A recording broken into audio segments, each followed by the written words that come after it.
Bismillahirrahmanirrahim. Assalamualaikum warahmatullahi wabarakatuh. Waalaikumsalam warahmatullahi wabarakatuh. Selamat siang Bapak Ibu.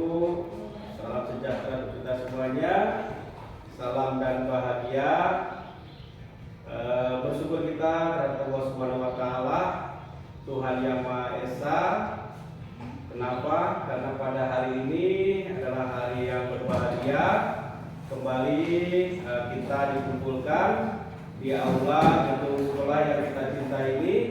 Ya, tentu dalam agenda izinkan saya akan memberikan beberapa materi di budaya positif. Budaya positif ini adalah materi di modul 1.4 di program guru penggerak.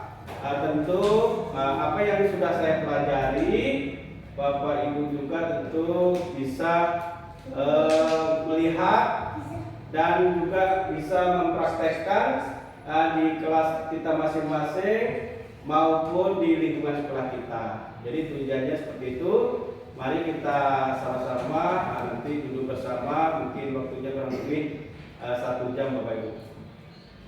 Dan tentunya salawat beri salam kita aturkan kepada Nabi kita, Nabi besar Muhammad SAW, dengan lafadznya Allahumma sholli ala sayyidina Muhammad wa ala sayyidina Muhammad. Mari yang umat muslim kita ucapkan selalu agar kita diakui sebagai umatnya dan mendapat syafaat di akhirat kelak nanti.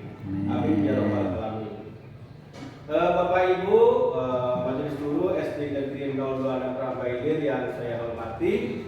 Tentu pertama sekali saya ucapkan terima kasih atas kesediaan Bapak Ibu semuanya berkumpul lagi. Untuk kali ini ada beberapa penyampaian yang saya sampaikan, yaitu terkait aksi nyata modul 1.4 yaitu budaya positif. Nah, ini sudah saya susun. Di dalam susunan ini ada beberapa video yang menggambarkan kegiatan budaya positif di sekolah. Seperti yang saya sampaikan di awal, Bapak Ibu semua nanti bisa mencontoh, berkolaborasi dengan sesama kita bagaimana mewujudkan budaya positif yang ada di sekolah kita ini. Baik, perkenalan mungkin tidak lagi ya. Lanjut ke baik, yang pertama kita mengenal perubahan paradigma ya. Perubahan paradigma ini adalah hal muncul baru dalam membangun budaya positif. Tentu budaya positif ini akan kita terapkan di lingkungan sekolah kita ya. Ya, bagaimana budaya positif di lingkungan sekolah kita? Tentu ada beberapa yang harus kita capai, seperti ada lingkungan yang nyaman, damai, kondusif, dan semua ini bisa tercapai jika kita semuanya sebagai warga sekolah bekerja sama, saling mendukung antara satu dengan yang lain, sehingga apa yang kita inginkan di lingkungan sekolah kita ini dapat terwujud. Dan hasil dari lingkungan yang positif, kondusif, nyaman ini tentu akan berdampak baik juga dengan proses pembelajaran di kelas kita nanti. Baik, ini ada beberapa teori kontrol ya menurut Dr. William Glasser. Dalam teori kontrolnya terdapat beberapa miskonsepsi. Mungkin Bapak Ibu sudah memahami apa kata miskonsepsi ini. Artinya ada kesalahan informasi terkait dari teori kontrol tersebut. Kita lihat ada 5 yang ada di sini. Kalau kita baca, mungkin saya bacakan nomor 1. Ada satu kalimat ilusi bahwa guru mengontrol siswa. Ini artinya semua perilaku yang mempunyai tujuan, bahkan untuk perilaku yang tidak disukai. Untuk itu pada dasarnya guru tidak dapat memaksa siswa untuk berbuat sesuatu. Jika siswa tersebut memilih untuk tidak melakukannya, walau guru tampaknya sedang mengontrol perilaku siswa, tetapi sebenarnya siswa sedang mengizinkan dirinya untuk dikontrol. Hal ini karena kontrol dulu menjadi kebutuhan dasar yang dipilih oleh siswa.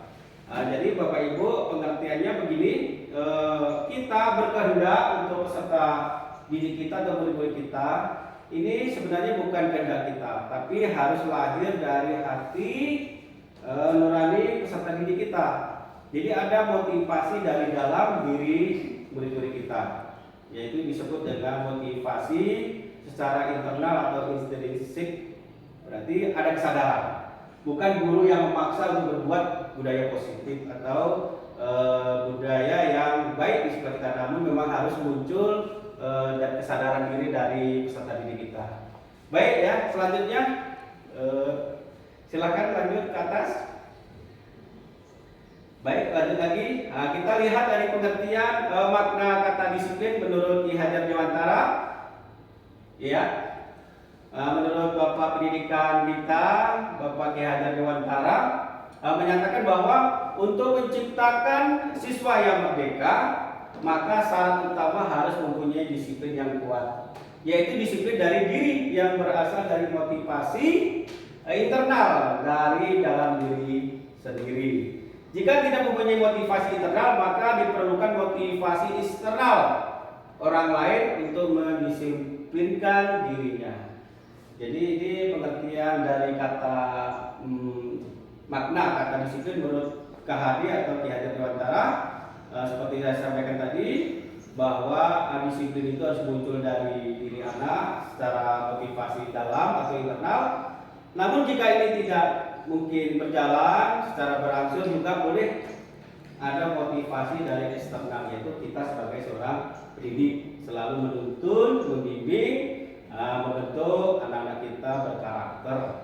Tentu karakter ini karakter yang positif dan sesuai tujuan pendidikan, harus mencapai karakter yang sesuai dengan profil pelajar Pancasila. Baik, Ibu, Bapak, terima kasih. Kita lanjutkan lagi. Nah, ini ada tujuan disiplin positif.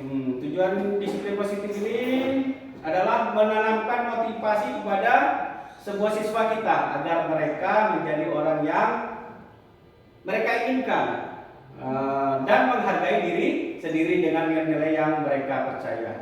Motivasi ini berasal dari diri siswa internal sehingga akan berdampak jangka panjang dan tidak akan terpengaruh dengan adanya hukuman dan hadiah. Jadi menurut Bapak Ibu, ini sekilas saya tanya dulu sebelum lanjut ke bawah. Jadi ada kata-kata hukuman dan hadiah. Jadi apakah masih kita perlakukan hukuman ataupun hadiah untuk peserta didik kita? Menurut Bapak Ibu bagaimana? Masih ya. Namun sifatnya kalau kita memberi motivasi dengan bentuk hadiah, sifatnya tidak jangka panjang kan? Hanya sesaat saja. Ya, karena sifatnya hadiah, anak-anak itu termotivasi ketika itu pengen dapat juara misalnya, supaya dapat hadiah. Jadi sifatnya jangka pendek aja. Apalagi hukuman, ya, hukuman ini akan membekas pada diri anak, ya, bakal waktu yang lama teringat. Nah, itu sungguh tidak baik untuk diberikan kepada murid-murid kita. Jadi walaupun hadiah masih berlaku, namun perlu kita pahami ini sifatnya sementara, motivasi dari eksternal kita itu. Kesadarannya belum muncul dari diri sendiri peserta didik kita. Baik, lanjut. Ini SD Negeri 026 Rambah Hilir, SD kita tercinta, Ibu. Baik, ini gambar saya. Lanjut. Oke, keyakinan kelas. Nah, masuk keyakinan kelas. Keyakinan kelas ini pengertiannya adalah keyakinan merupakan nilai-nilai kebaikan atau prinsip-prinsip yang disepakati secara universal. Orang akan lebih semangat atau tergerak untuk melaksanakan keyakinan daripada hanya mengikuti aturan. Nah, Bapak Ibu, inilah yang akan kita buat di kelas kita masing-masing, bahwa keyakinan kelas ini sebelum terbentuk ada kesepakatan kelas yang disebut. Ya, dari mana kesepakatan kelas?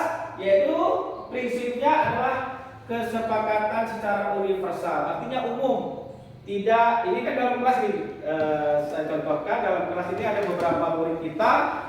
Tentu tidak hanya beberapa murid ini yang menyampaikan usulan, namun semua warga kelas kita ini, makanya secara universal. ya. Baik Bapak Ibu, jadi keyakinan kelas ini artinya kita akan melaksanakan, ya, sebelum membuat keyakinan kelas ada kesepakatan kelas. Bagaimana membuat kesepakatan kelas? Itu yang pertama adalah, ya, ini kemarin saya sudah simulasikan bagaimana membuat kesepakatan kelas. Nanti kita lihat sama-sama videonya. Namun sebelum melihat video tayangan bagaimana cara membuat kesepakatan kelas, saya sampaikan dulu. Yang pertama, kita itu siapkan dulu karton. Karton ini tujuannya untuk menempelkan kertas-kertas yang kita bagikan kepada peserta didik kita. Kertas yang ada tepinya lem, kertas apa namanya ya? Origami. Ya, oke. Kertas itu kita bagikan kepada siswa, ya, untuk menulis satu kesepakatan kelas terkait dengan budaya positif tadi. Nah, jadi anak-anak diberi kebebasan apa yang menjadi kesepakatan kelas kita nanti. Jadi disuruh menulis. Kita letakkan dulu di sebelah, contohnya ini papan tulis ada, kita bagi dua, sebelah kiri, sebelah kanan. Yang kanan ini kita buat judul misalnya curah pendapat. Jadi Bapak Ibu, kertas yang pertama di tulisan anak ini suruh menempel anak didik kita itu di curah pendapat. Inilah pendapat secara universal satu kelas. Contohnya kelas 4 ini kan. Jadi semua anak-anak menulis apa yang menjadi kesepakatan menjadi budaya positif kelasnya, lalu ditempel di curah pendapat. Setelah selesai curah pendapat ini, nanti salah satu murid-murid kita untuk membacakan, ya boleh dibacakan, ya dibacakan, ya dari mulai misalnya siapa namanya si A, ya sampai si Z misalnya sampai Z, ya kita bacakan. Lalu tugas kita selanjutnya curah pendapat ini kita kelompokkan, ya yang sama menjadi satu deret gitu ya. Jadi kita kelompokkan di kesepakatan kelas di sebelah kiri tadi, di karton tadi. Nah, inilah yang menjadi kesepakatan kelas. Lalu anak-anak kita dan semua warga kelas 4 contohnya, nanti setelah disepakati boleh secara bergantian menandatangani kesepakatan kelas di sini di karton tadi. Inilah bukti bahwa kita sudah memiliki kesepakatan kelas. Dan kesepakatan kelas ini menjadilah keyakinan kelas. Kenapa disebut keyakinan? Karena kita sudah yakin akan melaksanakan dan masing-masing memiliki rasa peduli, rasa memiliki dan bertanggung jawab secara bersama-sama. Maka disebut keyakinan kelas. Baik, itu ya. Lanjut. Ini langkah-langkahnya yang tadi saya sebut, lanjut aja. Baik, oke. Baik, nanti kita sama-sama nonton bagaimana cara simulasi membentuk kesepakatan kelas. Ya, kita lanjutkan dulu materi kita. Sekarang kita lanjut ke kebutuhan dasar manusia. Jadi Bapak Ibu, kita juga tahu, ya, setiap hari kita berusaha memenuhi kebutuhan kita, ya, terutama kebutuhan dasar. Ya, ada 5 kebutuhan dasar menurut ini ada ahli ilmuwan, menurut Dr. William Glasser. Ya, kenapa Ibu? Iya, terdapat 5 kebutuhan dasar. Baik, yang pertama kebutuhan bertahan hidup. Ini kebutuhan bertahan hidup ini ya termasuk kebutuhan yang bersifat fisiologis. Ya. Contohnya kesehatan, rumah, dan makanan. Ya. Untuk kebutuhan psikologisnya, ya, batinnya, perasaan yang aman. Nah, jadi untuk poin pertama ini ya disebut kebutuhan dasar. Yang pertama ada untuk bertahan hidup ini perlu kesehatan supaya selalu hidup, kalau sakit berpikir yang negatif tentunya kalau orang sakit terus. Apakah bertahan hidup atau baik. Selanjutnya rumah. Jadi Bapak Ibu yakin saya semua sudah memiliki rumah, ya. Karena untuk tempat tinggal perlu rumah, untuk keluarga kita perlu perlindungan yaitu sebuah rumah. Rumahku adalah surga kuliah, gitu kan?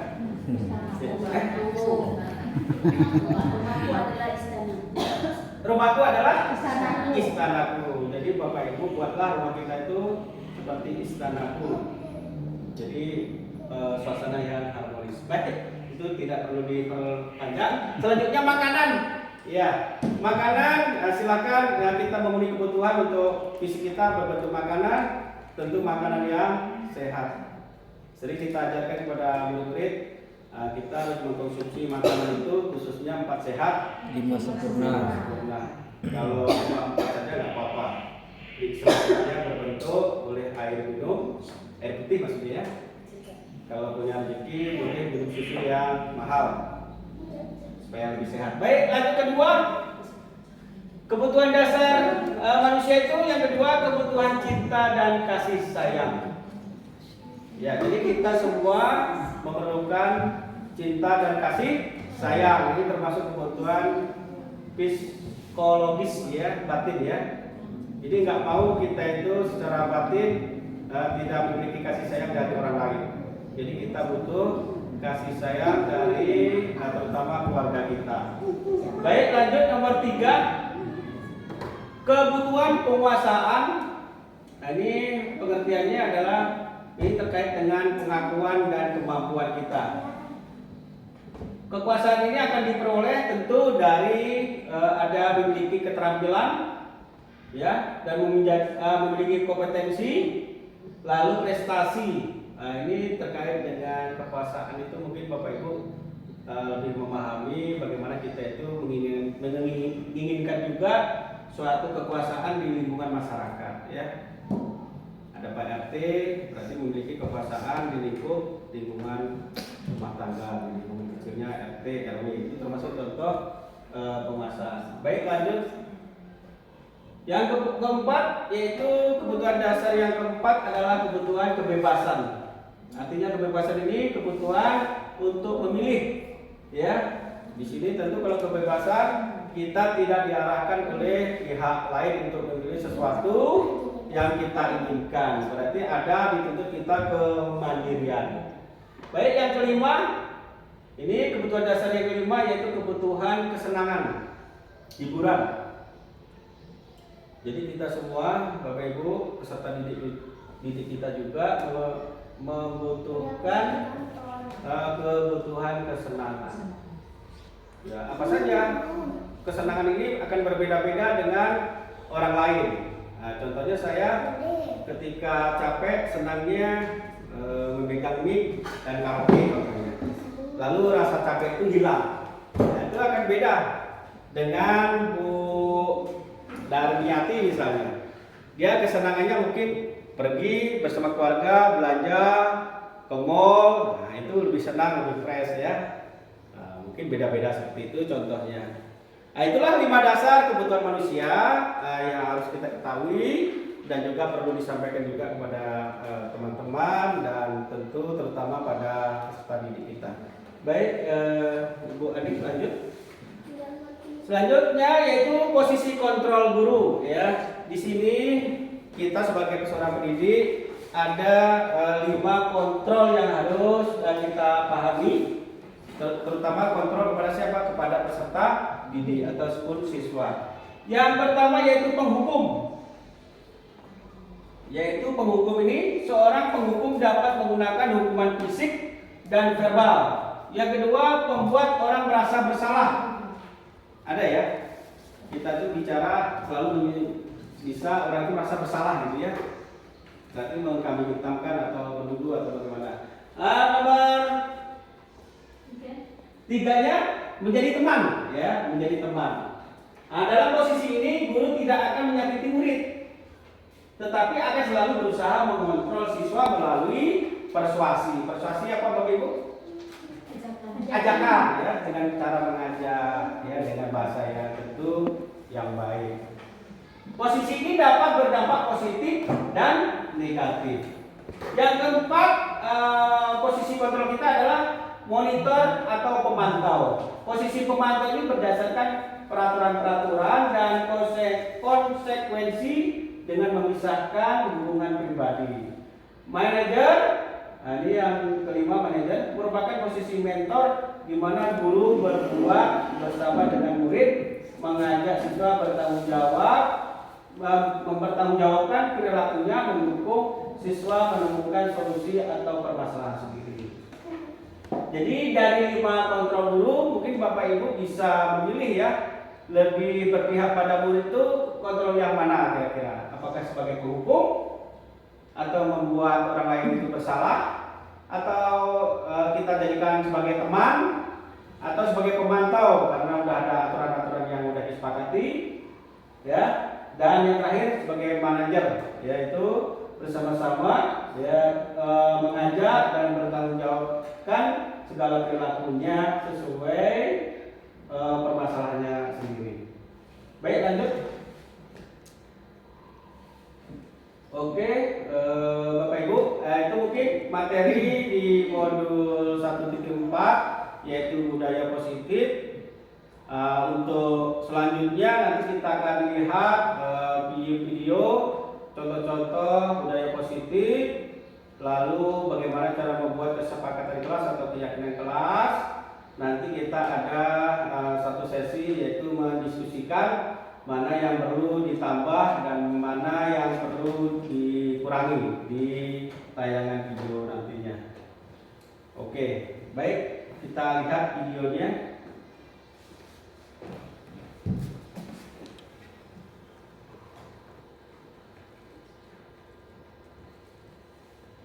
Dan pagi hari ini, ya, ada semuanya.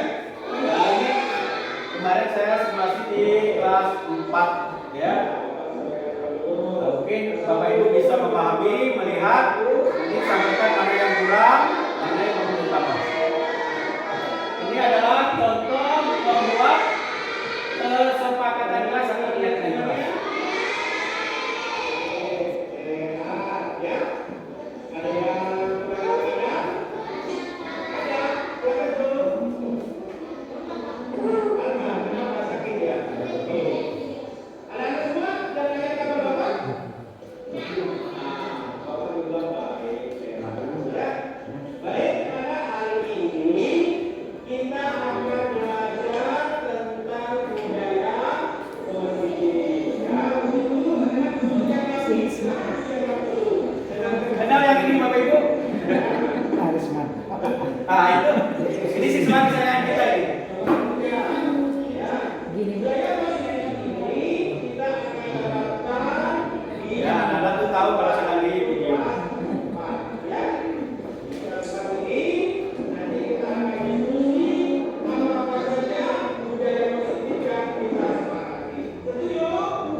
lupa potongnya. Ya, tidak apa.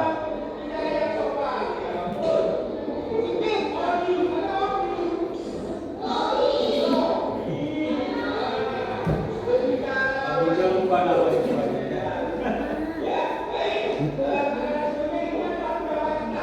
Ini tuh.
Baik Bapak Ibu, kita udah sama-sama melihat ini simulasi.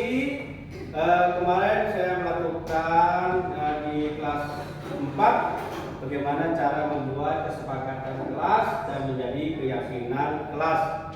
Mungkin dari simulasi ini dari awal sampai terakhir Bapak Ibu bisa memberi masukan mana yang kira-kira kurang sih dari kegiatan mulai dari awal sampai terakhir sampai terbentuknya kesepakatan kelasnya. Mungkin dari Bapak Ibu silakan menyampaikan mana yang harus kita tambah, poin-poin yang mana. Ya, silakan Bapak Ibu.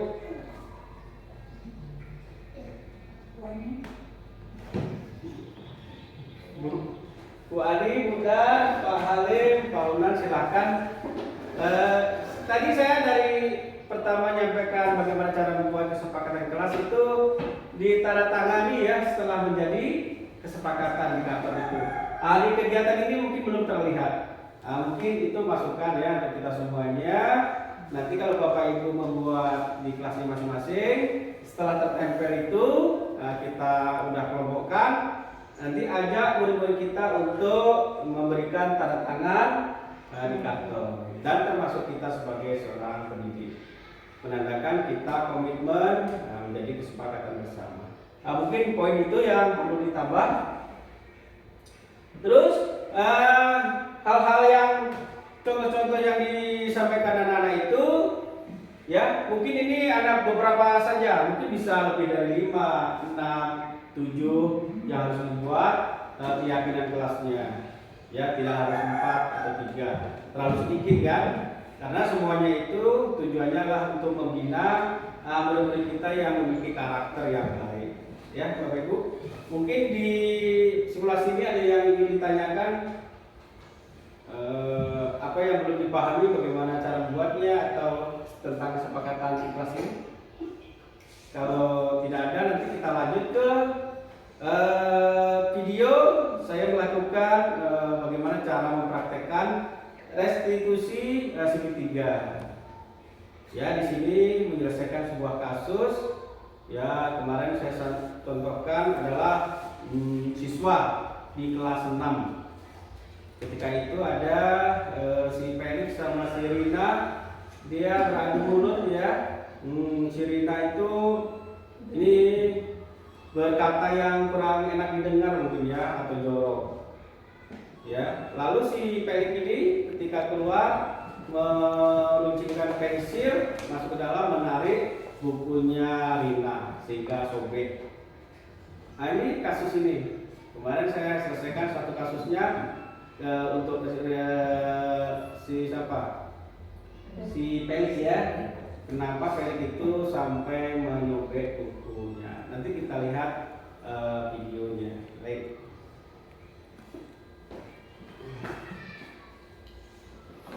Nah, video ya.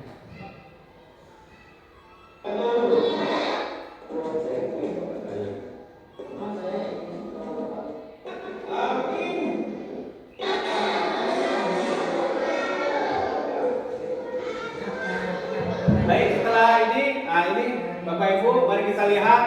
Ini adalah contoh bagaimana kita seorang guru itu menyelesaikan ada permasalahan pada peserta didik kita.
lanjut ya Bapak Ibu. Ini testimoni dari siswa kita.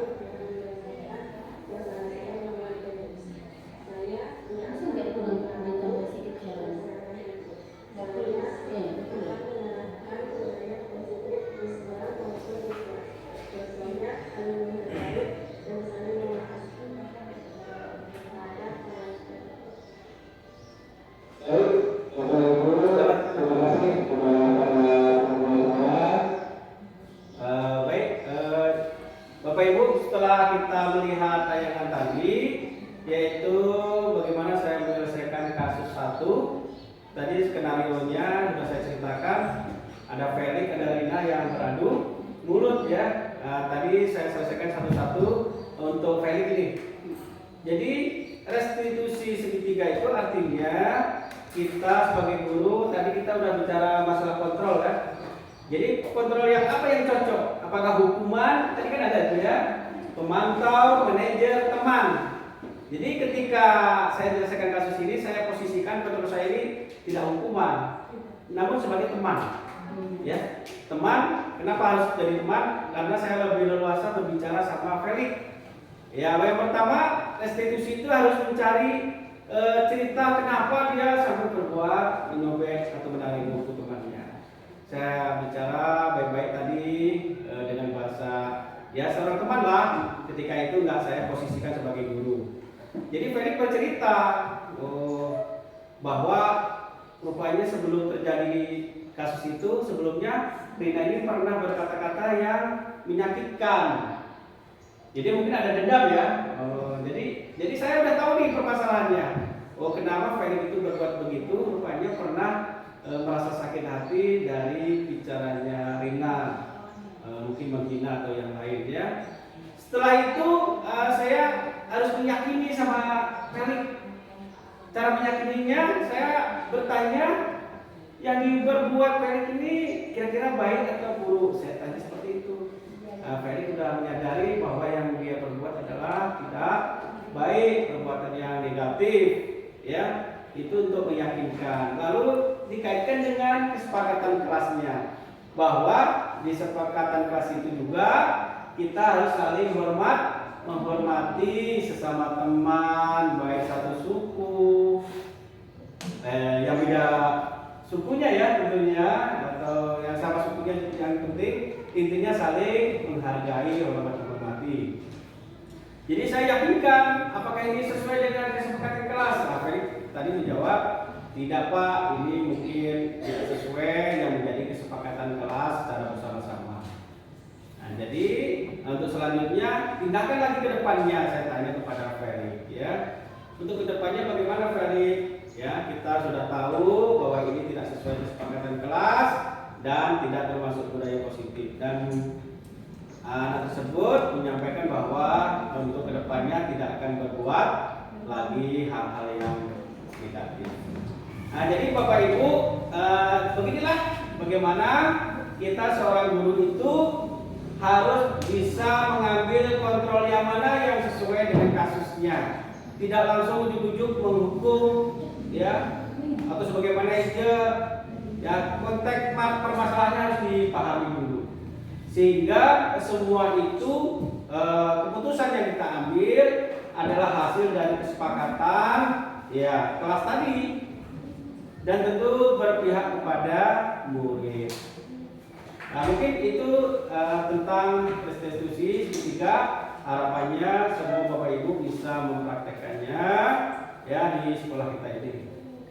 Baik, selanjutnya nanti tadi ada tayangan testimoni anak kita kelas 6 tadi saya ambil, menyatakan bahwa budaya positif ini baik ya, karena isinya adalah kesepakatan bersama dan untuk membentuk ya semua siswa yang berkarakter ya, khususnya ya menuju ke karakter yang baik ya, sesuai dengan profil pelajar Pancasila. Baik, selanjutnya Bapak Ibu saya perlihatkan nanti contoh-contoh budaya positif yang sudah ada dan yang sudah saya terapkan. Nanti kita sama-sama tayangan video budaya positif.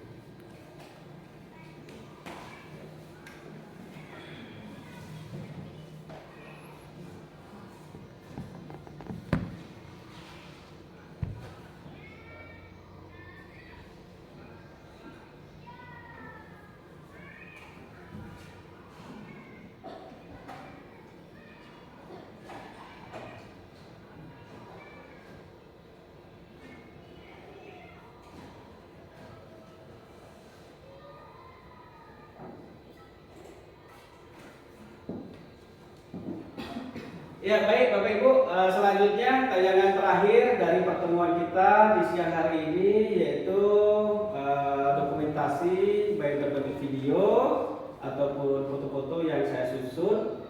Ya, silahkan Bu Ani di klik ya.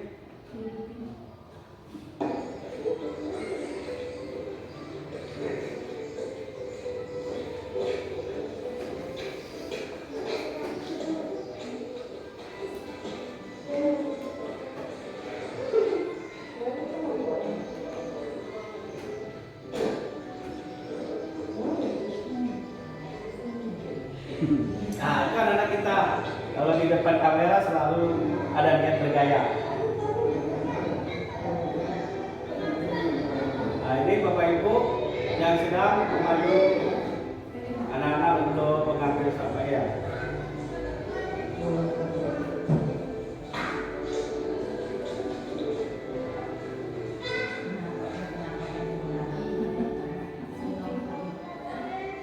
Nah, kalau yang ini adalah pembiasaan yang kita laksanakan di hari Jumat yang beragama Muslim, Islam, dan yang non Muslim atau Kristen. Semua masing-masing memiliki Bapak Ibu guru pemandunya.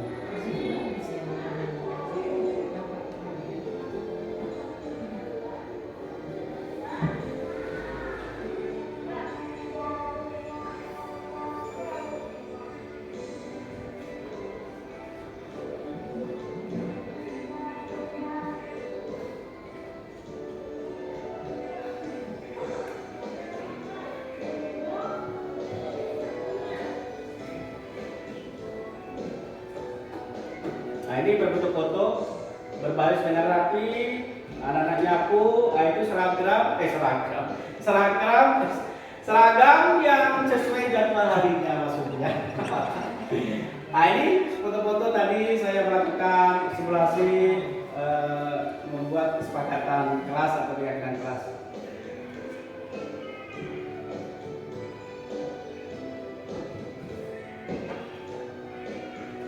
Nah, ini saya menyampaikan ketika di hari Sabtu bersama murid-murid, dan itu pertemuan yang kedua. Nah, ini pembiasaan yang religius, baik yang Muslim maupun non Muslim. Yang Muslim sholat berjamaah, sholat zuhur dan duha. Lalu ada 5S seperti yang tadi pertama tayangan videonya, menyambut siswa pada pagi hari. Kita sampaikan salam, senyum, sapa, sopan. Lalu itu kita terapkan ya dimanapun bersama anak-anak didik kita. Baik, nah ini ucapan thank you, itu bahasa saya di sana. Tolong matikan Bu. Baik, Bapak Ibu, terima kasih. Mungkin kurang lebih 1 jam kita bersama. Saya menyampaikan aksi nyata ini tujuannya tentu Bapak Ibu semuanya bisa memahami apa yang saya sampaikan, dan tentu paling utama adalah bisa menerapkan. Mana yang saya sampaikan, silakan diterapkan, dan nanti tentu ada hal-hal yang kurang dimengerti, kita bersama berkolaborasi, sharing, saling memberi masukan sesama kita. Sehingga apa yang menjadi tujuan kita, yaitu terutama budaya positif ini dapat terlaksana dengan baik di sekolah kita SD Negeri 026 Langga Hilir Kabupaten Riau yang kita cintai ini. Baik, Bapak Ibu, sebelum kita tutup mungkin ada masukan dari awal tayangan pertemuan kita, hal-hal yang perlu dipahami, silahkan ditanyakan. Saya beri waktu mungkin beberapa menit, mungkin hal-hal yang perlu ditanyakan, atau memang sudah pas? Pas ya, waktunya pas juga ya. Baik, terima kasih sekali lagi Bapak Ibu, sehat selalu, semangat untuk mendidik anak bangsa. Ini adalah suatu anugerah, amanah, menjadi ladang amal kita untuk akhirat kelak nanti. Amin ya rabbal alamin. Assalamualaikum warahmatullahi wabarakatuh. Selamat siang, salam dan bahagia untuk kita semuanya. Amin ya rabbal alamin. Terima kasih.